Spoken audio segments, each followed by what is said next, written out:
ನಮಸ್ಕಾರ ವೀಕ್ಷಕರೇ, ನಾವು ವೈಭವ್ ಪಾಟೀಲ್. ವೀಕ್ಷಕರೇ, ಇವತ್ತಿನ ವಿಡಿಯೋನಾಗ ನಾವು ಒಂದು ಸ್ಟಾಕ್ ಬಗ್ಗೆ ಡಿಟೇಲ್ದಾಗ ಅನಾಲಿಸಿಸ್ ಮಾಡೋದು ನೋಡ್ರಿ. ನನ್ನ ಸಬ್ಸ್ಕ್ರೈಬರ್ ಕಮೆಂಟ್ ಮಾಡಿ ಹೇಳಿದ್ರೆ ಈ ಸ್ಟಾಕ್ ಬಗ್ಗೆ ಅನಾಲಿಸಿಸ್ ಮಾಡ್ರಿ ಅಂತ ನಾನು ಈ ವಿಡಿಯೋ ಮಾಡತ್ತೇನೆ. ನಾನು ಈ ವಿಡಿಯೋನ ಒಟ್ಟೆ ಸ್ಕಿಪ್ ಮಾಡಲ್ದು ಫುಲ್ ವಿಡಿಯೋನ ನೋಡ್ರಿ. ನೋಡ್ಬೋದು ವೀಕ್ಷಕರೇ, ನಿನ್ನೆ ದಿನ ಈ ಸ್ಟಾಕ್ 8.72% ಇರೈತಿ, ಅಂತಂದ್ರೆ 8% ಗಿಂತ ಹೆಚ್ಚಿರೈತಿ. ಮತ್ತೆ ಈಗ ಸದ್ಯನ 5 ದಿನ ಅಥವಾ ಬಹಳ ಇರತೈತಿ ಸ್ಟಾಕ್. ವೀಕ್ಷಕರೇ, ಕಂಪ್ನಿದ ಹೆಸರು ಏನಂತಂದ್ರ PG ಎಲೆಕ್ಟ್ರೋಪ್ಲಾಸ್ಟ್. ವೀಕ್ಷಕರೇ, ಇದ ಕೆಲಸ ಏನ್ ಮಾಡ್ತೈತೆ ಅಂತ ಫಸ್ಟ್ ತಿಳ್ಕೊಳ್ಳೋಣ ನೋಡ್ರಿ ವೀಕ್ಷಕರೇ, ಇತರ ಕೆಲಸ ಏನಂತಂದ್ರ OEM ಮತ್ತು ODM ಬಿಸ್ನೆಸ್ ಮಾಡ್ತೈತಿ. OEM ಅಂತಂದ್ರೆ ಏನಂತ ತಿಳ್ಕೊರಿ, ಒರಿಜಿನಲ್ ಇಕ್ವಿಪ್ಮೆಂಟ್ ಮ್ಯಾನುಫ್ಯಾಕ್ಚರಿಂಗ್. ಮತ್ ವೀಕ್ಷಕರೇ, ODM ಅಂತಂದ್ರೆ ಏನಂತಂದ್ರ ಒರಿಜಿನಲ್ ಡಿಸೈನ್ ಮ್ಯಾನುಫ್ಯಾಕ್ಚರಿಂಗ್. ವೀಕ್ಷಕರೇ, OEM ಅಂತಂದ್ರೆ ಏನಂತಂದ್ರ ಒಂದೀಗ ಪ್ರಾಡಕ್ಟ್, ಈಗ ಎಕ್ಸಾಂಪಲ್ ತಿಳ್ಕೊರಿ, ಒಂದು AC ತಿಳ್ಕೊರಿ. AC ರೆಡಿ ಮಾಡ್ತಾನ ಒಬ್ಬ ಬೇರೆ, ಮತ್ತೆ ಈಗ ವೋಲ್ಟಾಸ್ ನೀವು AC ತೋತಿರ್ಲ ರೀ, ಅವ್ರು ವೋಲ್ಟಾಸ್ದವ್ರ ಅದು AC ರೆಡಿ ಮಾಡಿರಂಗಿಲ್ಲ, ಬರೀ ಅದ್ರ ಮ್ಯಾಗ ಬ್ರ್ಯಾಂಡಿಂಗ್ ಮಾಡಿರ್ತಾರ, ಅವ್ರ ಹೆಸರು ಬರ್ದಿರ್ತಾರ. ಖರೆ AC ರೆಡಿ ಮಾಡ್ದವಂದ ಬೇರೆ ಕಂಪ್ನಿ ಇರ್ತೈತಿ. ಇದೇ ತರ ವೀಕ್ಷಕರು ಇವ್ರು ಎಲೆಕ್ಟ್ರಾನಿಕ್ ಐಟಮ್ಗಳನ್ನ ರೆಡಿ ಮಾಡ್ತಾರ, ಮತ್ತೆ ಇವ್ರದ ಹೆಸರು ಹಚ್ಚಿ ಮಾರಂಗಿಲ್ಲ, ಇವ್ರ ದೊಡ್ಡ ಕಂಪ್ನಿಗಳಿಗೆ ಸೆಲ್ ಮಾಡ್ತಾರ. ದೊಡ್ಡ ಕಂಪ್ನಿಗಳ ತಮ್ದ ಬ್ರ್ಯಾಂಡ್ ಹಚ್ಚಿ ಮಾರ್ತಾರ ಮಂದಿ ಕಸ್ಟಮರ್ಸ್. ತಿಳಿದಿರ್ಬೋದು ಅನಸ್ತೈತಿ ನಿಮಗ, ನಾ ಬಹಳ ಸರಳ ಭಾಷೆನ ಹೇಳಿದ್ನಿ ಅವ್ರ ಬಿಸ್ನೆಸ್ ಮಾಡಲ್ಲ. ಇಲ್ಲಿ OEM ODM ತಿಳ್ಕೊಬೇಕಂದ್ರ ಬಹಳ ತ್ರಾಸ ಆಗ್ತೈತ್ರಿ. ತಿಳಿತ್ರಿ ವೀಕ್ಷಕರೇ? ನೋಡ್ರಿ ವೀಕ್ಷಕರೇ, ಇದ ಏನೇನ್ ತಯಾರು ಮಾಡ್ತೈತಿ ಅಂತ ತಿಳ್ಕೊಳ್ಳೋಣ. ನೋಡ್ಬೋದು ವೀಕ್ಷಕರೇ, ಇವ್ರದ ಯಾವ್ಯಾವ ಸರ್ವಿಸ್ ಇದಾವಂತ. ಏರ್ ಕಂಡೀಷನರ್ ತಯಾರು ಮಾಡ್ತೈತಿ, AC ತಯಾರು ಮಾಡ್ತಾರ ವೀಕ್ಷಕರೇ, ವಾಷಿಂಗ್ ಮಷಿನ್ ತಯಾರು ಮಾಡ್ತಾರ, LED ಟೆಲಿವಿಷನ್ ತಯಾರು ಮಾಡ್ತಾರ, ಏರ್ ಕೂಲರ್ ತಯಾರು ಮಾಡ್ತಾರ, ಆಟೋಮೋಟಿವ್ ಕಂಪೋನೆಂಟ್ಸ್ ಗಳನ್ನ ತಯಾರು ಮಾಡ್ತಾರ. ಮತ್ ನೋಡ್ಬೋದು ವೀಕ್ಷಕರೇ, ಇವೆಲ್ಲ ಉಳ್ಕಿದ್ದು ಎಲ್ಲಾ ಪ್ರಾಡಕ್ಟ್ ಗಳನ್ನ ತಯಾರು ಮಾಡ್ತಾರ. ಕನ್ಸ್ಯೂಮರ್ ಎಲೆಕ್ಟ್ರಾನಿಕ್ಸ್ ಇವೆಲ್ಲ ರೆಡಿ ಮಾಡ್ತಾರ. ತಿಳಿತ್ರಿ ವೀಕ್ಷಕರೇ, ಇವ್ರು ಏನೇನ್ ರೆಡಿ ಮಾಡ್ತಾರ ಅಂತ. ಈ ತರ ಇವೆಲ್ಲ ರೆಡಿ ಮಾಡ್ತಾರ, ಖರೆ ಮಂದಿಗೆ ಮಾರಂಗಿಲ್ಲ, ದೊಡ್ಡ ದೊಡ್ಡ ಕಂಪ್ನಿಗಳಿಗೆ ಮಾರ್ತಾರ. ದೊಡ್ಡ ದೊಡ್ಡ ಕಂಪ್ನಿಗಳ ತಮ್ಮ ಹೆಸರು ಹಚ್ಚಿ ಮಂದಿಗೆ ಮಾರ್ತಾರ. ಇದು ಇವ್ರದ ಬಿಸ್ನೆಸ್ ಮಾಡಲ್ಲ. ವೀಕ್ಷಕರೇ, ನೋಡ್ರಿ ಇವ್ರದ ಕ್ಲೈಂಟ್ಸ್ ಯಾರ್ಯಾರು ಇದಾರ ನೋಡ್ರಿ. ನೋಡ್ಬೋದು ವೀಕ್ಷಕರೇ, ಎಲ್ಲಾ ದೊಡ್ಡ ಕಂಪ್ನಿ ಇದಾವ. ಬಜಾಜ್ ಎಲೆಕ್ಟ್ರಾನಿಕ್ಸ್ ಐತಿ, ಬ್ಲೂ ಸ್ಟಾರ್ AC ಇದಾವ್ರು ಗುರ್ತಿರ್ಬೋದು. ಬ್ಲೂ ಸ್ಟಾರ್ AC ಫೇಮಸ್ ಐತಿ, BP ಅದ ಹಳೆ ಕಾಲದ. ಕ್ರೋಮಾನ್ ಇವ್ರ ಕಡೆಯಿಂದ ತೋತೈತಿ, ಹ್ಯಾವೆಲ್ಸ್ ತೋತಾರ ವೀಕ್ಷಕರೇ. ಫ್ಲಿಪ್ಕಾರ್ಟ್ ನೋಡ್ಬೋದು, ಎಲ್ಲಾ ಆಲ್ಮೋಸ್ಟ್ ವೋಲ್ಟಾಸ್ ಎಲ್ಲಾ ದೊಡ್ಡ ದೊಡ್ಡ ಬ್ರ್ಯಾಂಡ್ ಇವರ ಕಡೆಯಿಂದ ಪ್ರಾಡಕ್ಟ್ ಗಳನ್ನ ಬಾಯ್ ಮಾಡ್ತಾರ. ತಿಳಿತ್ರಿ ವೀಕ್ಷಕರು? OEM ಬಿಸ್ನೆಸ್ ದಿಂದ ತಿಳಿತ್ರಿ, ದೊಡ್ಡ ದೊಡ್ಡ ಮಂದಿ ಇದಾರೆಲ್ಲ ಅಂತಂದ್ರೆ ಇದ್ರಲ್ಲಿ ಏನ್ ಗೊತ್ತಾಗ್ತೈತೆ ಅಂತಂದ್ರ ವೀಕ್ಷಕರೇ, ಇದು ಕಂಪ್ನಿ ಬಹಳ ಚಲೋ ಐತಿ. ಯಾಕಂತಂದ್ರೆ ಇವ್ರು ಎಲ್ಲಾ ಪ್ರಾಡಕ್ಟ್ ಯೂಸ್ ಮಾಡಿವಿ, ಇವರೆಲ್ಲಾ ಪ್ರಾಡಕ್ಟ್ ಆಲ್ಮೋಸ್ಟ್ ಇವ್ರ ಕಡೆಯಿಂದ ತೋತಾರ. ನಾನು ವೀಕ್ಷಕರೇ, ಇತರ ಬಿಸ್ನೆಸ್ ಮಾಡಲ್ರೆ ಬೆಸ್ಟ್ ಐತೆ ಅಂತ ನಮಗ ಗುರ್ತಾಗ್ತೈತಿ. ಈಗ ಬಾರಿ ವೀಕ್ಷಕರೇ, ಬಿಸ್ನೆಸ್ ಮಾಡಲ್ ಇವ್ರದ್ದು ಕ್ಲೈಂಟ್ಸ್ ಯಾರ್ಯಾರು ಇದಾರೆ ಅಂತ ನಿಮ್ಗೆ ಎಲ್ಲರಿಗೂ ಗುರ್ತಾಗಿರ್ಬೋದು.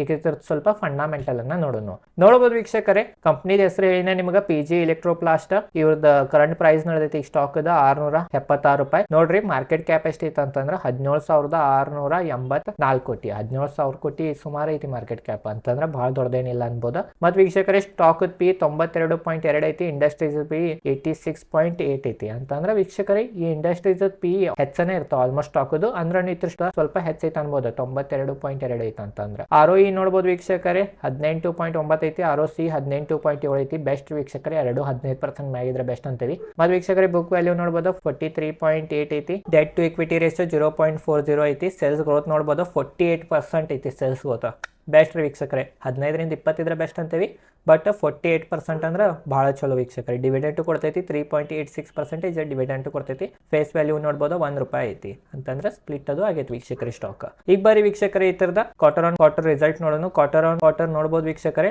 OPM ಮಾರ್ಜಿನ್ ನೋಡೋಣ. OPM ಮಾರ್ಜಿನ್ ಅಂತಂದ್ರೆ operating profit margin. Operating profit margin ನೋಡ್ಬೋದು ವೀಕ್ಷಕರೇ, ಕಂಟಿನ್ಯೂ ಏರ್ಕೊಂತ ಹೊಂಟೈತಿ. ಸೆಪ್ಟೆಂಬರ್ ಕ್ವಾರ್ಟರ್ನಾಗ ಸ್ವಲ್ಪ ಬಿದ್ದೈತಿ ವೀಕ್ಷಕರೇ. ನಾವು ಇಯರ್ ಆನ್ ಇಯರ್ ಕಂಪೇರ್ ಮಾಡ್ರೆ ಸೆಪ್ಟೆಂಬರ್ ಕ್ವಾರ್ಟರ್ನಾಗ ಇವ್ರದ್ದು ಸ್ವಲ್ಪ ಕಡಿಮೆನ ಐತಿ. ಸೇಲ್ಸ್ ಆಗ್ಲಿ ಅಥವಾ ಪ್ರಾಫಿಟ್ ಆಗ್ಲಿ ಸೆಪ್ಟೆಂಬರ್ ತಿಂಗಳಿನಾಗ ತಂಪು ಭಾಳ ಆಗ್ತೈತಿ. ಈ ಚಳಿಗಾಲ ರೀ, ಚಳಿಗಾಲ ನಾನು ವೀಕ್ಷಕರೇ ಯಾರು ಹೆಚ್ಚು ಅವ್ರದ್ದು ಕಂಡೀಷನರ್ ಅದು ತೊಳಂಗಿಲ್ಲ ಅನಿಸ್ತೈತಿ. ನಾನು ಈ ತರ ಪರಿಸ್ಥಿತಿ ಐತಿ ಇವ್ರದ್ದು. ಮತ್ ನೋಡ್ಬೋದು ವೀಕ್ಷಕರೇ, ಈಗ ಇಯರ್ ಆನ್ ಇಯರ್ ನೋಡ್ಬಿಡೋಣ. ನಾವು ಕ್ವಾರ್ಟರ್ ಆನ್ ಕ್ವಾರ್ಟರ್ ಹೆಚ್ಚು ನೋಡಂಗಿಲ್ಲ, ಯಾಕಂದ್ರೆ ಪರ್ಸನಲಿ ನಾ ಲಾಂಗ್ ಟರ್ಮ್ ಇನ್ವೆಸ್ಟರ್ ಇದ್ದೇನೆ. ನಾನು ಇಯರ್ ಆನ್ ಇಯರ್ ನೋಡ್ರೆ ನಂಗೆ ಕರೆಕ್ಟ್ ಗುರ್ತಾಗ್ತೈತಿ. ಕ್ವಾರ್ಟರ್ ಆನ್ ಕ್ವಾರ್ಟರ್ ಏನ್ರಿ ವೀಕ್ಷಕರೇ, ಒಂದ್ ಕ್ವಾರ್ಟರ್ ಚಲೋ ಬರ್ತೈತಿ, ಒಂದ್ ಕ್ವಾರ್ಟರ್ ಚಲೋ ಬರಂಗಿಲ್ಲ. ನಿಮಗೆ ಗುರ್ತಿರ್ಬೋದು. ಈ ವರ್ಷದ ಎಲ್ಲಾ Q2 ರಿಸಲ್ಟ್ ಎಲ್ಲಾ ಸ್ಟಾಕ್ದು ಅಷ್ಟು ಸರಿ ಬರವಲ್ಲು, ಗುರ್ತೈತಿ ನಿಮಗೆ, ಕೆಟ್ಟ ಬರತೈತಿ. ಖರೆ ಒಂದೇ ಕ್ವಾರ್ಟರ್ನಾಗ ಕೆಟ್ಟ ಬಂತಂದ್ರೆ ಆ ಸ್ಟಾಕ್ ಕೆಟ್ಟ ಐತನಾಗ ಬರಂಗಿಲ್ಲ. ನಾವು ಭಾಳ ದಿನದ ನೋಡ್ರ ಇಯರ್ ಆನ್ ಇಯರ್ ನೋಡ್ರೆ ನಮಗೆ ಗುರ್ತಾಗ್ತೈತಿ ಕಂಪ್ನಿದ ಪರ್ಫಾರ್ಮೆನ್ಸ್. ನಾನು ವೀಕ್ಷಕರೇ, ಈ ತಿಂಗಳು ಆಲ್ಮೋಸ್ಟ್ ಎಲ್ಲಾ ಕಂಪ್ನಿಗಳದನ್ನ ಕೆಟ್ಟ ರಿಸಲ್ಟ್ ಬಂದೈತಿ, ಇತರದನ್ನು ಕೆಟ್ಟ ಬಂದೈತಿ ನೋಡ್ರಿ. ಮತ್ ನೋಡ್ಬೋದು ವೀಕ್ಷಕರೇ, ಇಯರ್ ಆನ್ ಇಯರ್ ಕಂಪೇರ್ ಮಾಡ್ರೆ ನೆಟ್ ಪ್ರಾಫಿಟ್ ರೇ ಫುಲ್ ಇರತೈತಿ. ಮತ್ತ ಎಕ್ಸ್ಪೆನ್ಸಸ್ ನೋಡ್ಬೋದು ವೀಕ್ಷಕರೇ, ಹೆಚ್ಚಾಗತೈತಿ. ಮತ್ತ ಸೇಲ್ಸ್ ಅನ್ನು ಹೆಚ್ಚಾಗತೈತಿ ವೀಕ್ಷಕರೇ. ಪ್ರಾಫಿಟ್ ರೇ ಇರತೈತಿ ಅಂತಂದ್ರೆ ಕಂಪ್ನಿ ಚಲೋ ಇದ್ದಂಗ. ಈಗ ಬಾರಿ ವೀಕ್ಷಕರೇ, ಈ ತರದ ಸಾಲ ಎಷ್ಟೈತೆ ಅಂತ ನೋಡೋಣ. ನೋಡ್ರಿ ವೀಕ್ಷಕರೇ, ಕರೆಂಟ್ ಸಾಲ ನಡೆದೈತಿ 456 ಕೋಟಿ. ಹೋದ ವರ್ಷ ಮಾರ್ಚ್ನಾಗ ನೋಡ್ಬೋದ 435 ಕೋಟಿ ಇತ್ತು ಅಂತಂದ್ರೆ ಸ್ವಲ್ಪ ಸಾಲ ಹೆಚ್ಚಾಗೈತಿ.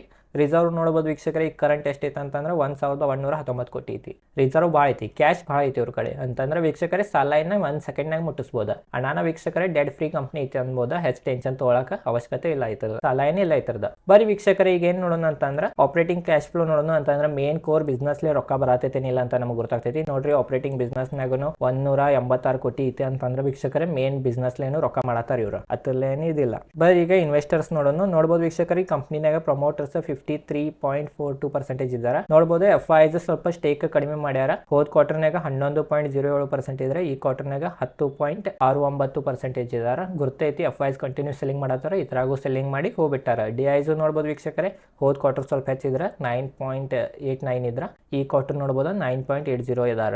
ಮತ್ ವೀಕ್ಷಕರೇ ಪಬ್ಲಿಕ್ ನೋಡ್ಬೋದು ಸ್ವಲ್ಪ ಹೆಚ್ಚಾಗ್ಯಾರ. ಹೋದ್ ಕ್ವಾರ್ಟರ್ 25.22% ಇದ್ರ, ಈ ಸಲ ನೋಡ್ಬೋದು 25.91% ಆಗ್ಯಾರ ಅಂತಂದ್ರೆ ಸ್ವಲ್ಪ ಪಬ್ಲಿಕ್ ಹೆಚ್ಚಾಗ್ಯಾರ ತೇದ್ರಿ ರಿಟೇಲ್ ಇನ್ವೆಸ್ಟರ್. ಮತ್ತು ವೀಕ್ಷಕರೇ ಪ್ರಮೋಟರ್ಸ್ 50% ಮ್ಯಾಗ ಇದಾರ ಅಂತಂದ್ರೆ ಹೆಚ್ಚು ಅಂಜೋ ಅವಶ್ಯಕತೆ ಇಲ್ಲ.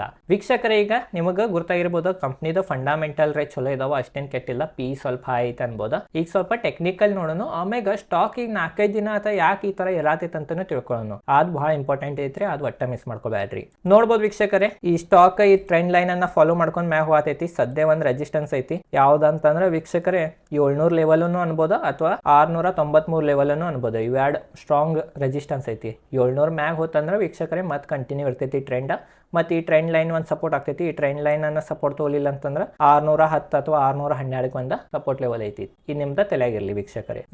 ಈ ಸ್ಟಾಕ್ ಈಗ ಸದ್ಯನ ಭಾಳ ಇರತೈತಿ, ನೀವು ನೋಡಿರ್ಬೋದು ವೀಕ್ಷಕರೇ. ಈ ಸ್ಟಾಕ್ ಈ ತರ ಇರಾಕ್ ಮೇನ್ ರೀಸನ್ ಏನಂತ ಈಗ ತಿಳ್ಕೊಳ್ಳೋಣ ನೋಡ್ರಿ ವೀಕ್ಷಕರೇ. ಈ ಸ್ಟಾಕ್ ಮೇನ್ ಇರಾಕ್ ರೀಸನ್ ಏನಂತಂದ್ರೆ ಇದ್ರದ್ದು ಒಂದು ಸಬ್ಸಿಡರಿ ಕಂಪ್ನಿ ಐತಿ. ಅದ್ರ ಹೆಸರು ಏನಂತಂದ್ರೆ PG ಟೆಕ್ನೋಪ್ಲಾಸ್ಟ್. ಇದೇನ್ ಮಾಡತೈತೆ ಅಂತಂದ್ರೆ ವೀಕ್ಷಕರೇ ಪಾರ್ಟ್ನರ್ಶಿಪ್ನಾಗ ಯಾತ್ರ ಕೂಡ ಪಾರ್ಟ್ನರ್ಶಿಪ್ನಾಗ ಅಂತಂದ್ರೆ ಸ್ಪೀರೋ ಮೊಬೈಲಿಟಿ ಕೂಡ ಪಾರ್ಟ್ನರ್ಶಿಪ್ನಾಗ ಬ್ಯಾಟ್ರಿ ಅಸೆಂಬ್ಲಿ ಮ್ಯಾನುಫ್ಯಾಕ್ಚರಿಂಗ್ ಮತ್ತೆ EV ಮ್ಯಾನುಫ್ಯಾಕ್ಚರಿಂಗ್ ಅದ ಮಾಡೋರು ಇದಾರ ವೀಕ್ಷಕರೇ. ಅನಾನ ವೀಕ್ಷಕರೇ ಇದು ನ್ಯೂಸ್ ಬಂದಿದ್ರಿಂದ ಸ್ಟಾಕ್ ಭಾಳ ಇರತೈತಿ. ಮತ್ತೆ ಈ ಕಂಪ್ನಿ ಭಾಳ ಕ್ಯಾಪೆಕ್ಸ್ ಮಾಡೋದೈತಿ FY25ನಾಗ. ಅದ ವೀಕ್ಷಕರೇ ಅದ ರೀಸನ್ನಾಗ ನೋಡಿರ್ಬೋದು ನೀವು ಸ್ಟಾಕ್ ಭಾಳ ಇರತೈತಿ. ತಿಳಿದ್ರಿ ವೀಕ್ಷಕರೇ ಇಷ್ಟೇ ಐತಿ ಇವತ್ತಿನ ನೀವು ವಿಡಿಯೋ. ಮೇನ್ ನಿಮಗೆ ಗುರ್ತಾಗಿರ್ಬೋದ ಈ ಕಂಪ್ನಿ ಏನು ಮಾಡ್ತೈತೆ ಅಂತ ಎಲ್ಲ ಡೀಟೇಲ್ದಾಗ ಹೇಳಿದ್ನಿ. ಈ ಕಂಪ್ನಿನ ಹೂಡಿಕೆ ಮಾಡ್ಬೇಕಂತಂದ್ರೆ ನಿಮ್ಮ ಫೈನಾನ್ಷಿಯಲ್ ಅಡ್ವೈಸರ್ದ ಅಡ್ವೈಸ್ ತೋರಿ ಅಥವಾ ನೀವು ಸ್ವಂತ ರಿಸರ್ಚ್ ಮಾಡಿ ಹೂಡಿಕೆ ಮಾಡಿರಿ. ಯಾಕಂತಂದ್ರೆ ವೀಕ್ಷಕರೇ ಇಂಥವು ಕಂಪ್ನಿಗಳು ಈಗ ಟಾಪ್ನಾಗ ಐತಿ. ನೋಡ್ಬೋದು ಆಲ್ ಟೈಮ್ ಹೈನಾಗ ಐತಿ. 52 ವೀಕ್ ಹೈಯನ್ನು ಟಚ್ ಮಾಡೈತಿ. ಅವಾಗ ಎಲ್ಲರೂ ಮಾತಾಡ್ತಾರೆ.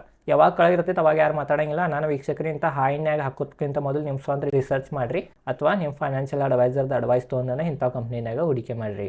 ನಾರೇ ಸೆಬಿ ರಿಜಿಸ್ಟರ್ಡ್ ಫೈನಾನ್ಷಿಯಲ್ ಅಡ್ವೈಸರ್ ಇಲ್ಲ. ನಾ ಏನ್ರಿ ಹೇಳಿ ನಾನು ನೀವು ಬೈ ಮಾಡ್ರೆ ತಪ್ಪಾಗ್ತೈತೆ. ಅದು ತಿಳಿದ್ರಿ ವೀಕ್ಷಕರೇ ಇಷ್ಟೇ ಐತಿ ಇವತ್ತಿನ ಈ ವಿಡಿಯೋ ಚಲೋ ಲೈಕ್ ಮಾಡಿರಿ. ಈ ಚಾನಲ್ ಮೇಲೆ ಶೇರ್ ಮಾಡ್ಕೊಂಡು ರಿಲೇಟೆಡ್ ಕಂಟೆಂಟ್ನ ವಿಡಿಯೋ ಮಾಡ್ತಿರ್ತೀನಿ. ಧನ್ಯವಾದಗಳು.